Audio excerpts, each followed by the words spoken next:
Hi ma'am. Firstly happy Bonalu. Thank you. Wish you all same happy Bonalu. So మీరు as a women ఈ బోనాల పండుగ celebrations గురించి మా ఆడియన్స్‌కి ఏం చెప్తారు? అంటే బోనాల పండుగ ఎందుకు సెలబ్రేట్ చేసుకుంటాము అని అడిగితే మీరేం చెప్తారు? తెలంగాణ రాష్ట్రంలో తెలంగాణ సంస్కృతి సంప్రదాయాలని చాటి చెప్పేది బోనాల పండుగ.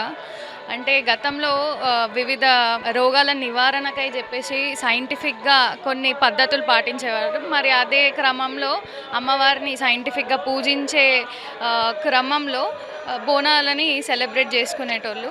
సో అదే ఆనవాయితీగా తరతరాల నుంచి మన పెద్దలు మనకు అందించినటువంటి సంస్కృతి సంప్రదాయం బోనాల పండుగ. ముఖ్యంగా లష్కర్ బోనాలు అని అంటే రాష్ట్రం అంతా కాదు దేశం అంతటా ఫేమస్. లష్కర్లో పద్మారావు గారి పలారం బండి అంటే ఇంకా ఫేమస్. సో ఇక్కడ నుంచి మేము వెండి పలారం బండిని పద్మారావు గారు ఊరేగిస్తారు ప్రతి సంవత్సరం. చాలా అదృష్టంగా మేము భావిస్తాము అమ్మవారికి ఈ విధంగా వెండి పలారం బండిలో అమ్మవారిని ఊరేగించడం. అమ్మవారి దీవెనలు ప్రజలందరి మీద చల్లగా ఉండాలని నేను కోరుకుంటున్నాను.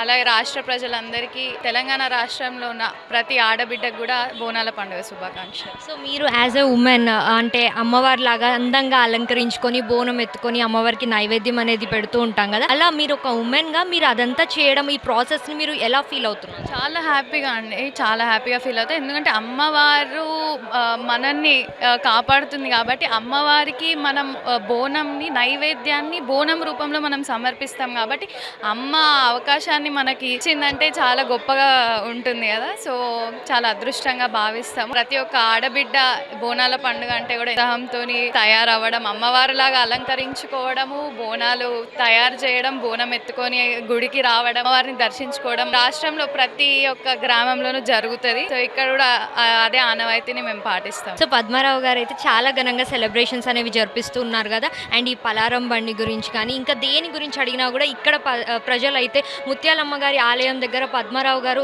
లాంటి మా ఎమ్మెల్యే ఇంకా మరోరు ఉండరు అని చెప్పేసి అంటున్నారు. దానికి మీరు ఎంత బ్లెస్డ్గా ఫీల్ అవుతుంది? అంటే ఇప్పుడనే కాదు, పద్మారావు గారు వారి చిన్నతనం నుంచి కూడా ఎంతో యాక్టివ్గా, చాలా యాక్టివ్గా ఈ పలారం బండి ప్రొసెషన్ని ఈ ప్రాంతంలో ఉన్నటువంటి అంటే వారి ఏజ్ గ్రూప్ వాళ్ళతో పాటు కలిసి చాలా ఉత్సాహంగా వారి చిన్నతనం నుంచి కూడా వాళ్ళు ఈ ప్రోగ్రాంలో పార్టిసిపేట్ చేసి పలారం బండిని ఊరేగించేవారంట.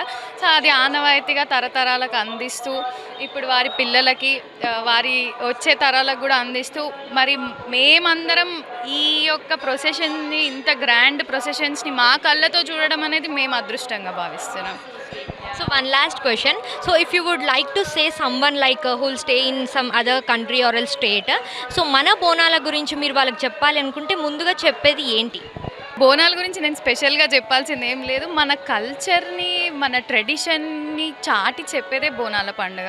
సో ఎవరైతే ఈ బోనాల సెలబ్రేషన్ చూస్తారో వాళ్ళకు కూడా వచ్చి ఖచ్చితంగా they show so much of interest to participate అనమాట. వచ్చి మేము కూడా పార్టిసిపేట్ చేయాలి బోనాల పండుగ, అసలు ఏంటి బోనాల పండుగ అని కొత్త వాళ్ళు కూడా తిరిగి చూస్తూ ఉంటారు ప్రపంచవ్యాప్తంగా కూడా. బీఆర్ఎస్ హయాంలో కూడా బోనాల పండుగ యొక్క విశిష్టతని ప్రపంచానికి చాటి చెప్పడంలో బీఆర్ఎస్ పార్టీ కూడా ఒక కీలక పాత్ర పోషించిందని చెప్పొచ్చు.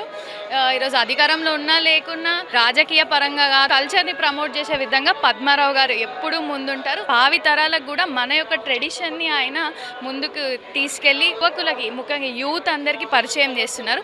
That is the very greatest thing. అందరికీ పాసిబుల్ అవ్వదు. మా పలారం మండిని అంటే టకరా బస్తీ పజ్జన్న పలారం మండి చూడడానికి రాష్ట్రము నలుమూలల నుంచి, నగర నలుమూలల నుంచి కూడా చాలా ఇంట్రెస్ట్గా చూడడానికి అని చెప్పేసి తరలి వస్తూ ఉంటారు. Thank you so much Shilpa garu. That was heart warming.